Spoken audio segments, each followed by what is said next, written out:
Đo lui anh. Đậm mau, đậm ơi, đậm mau. Cái đây. Đó là cái chôm khỏi kia, cái chôm khỏi kia. Nó đặt ram rồi. Ở đi. Đó. Đặt ram rồi mau. Đặt má nó không. Con đi mua từ đây. Đi mua từ đây.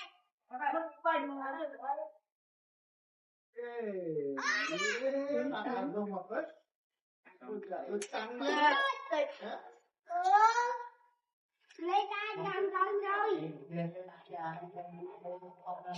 Con này con ta ơi. Rồi.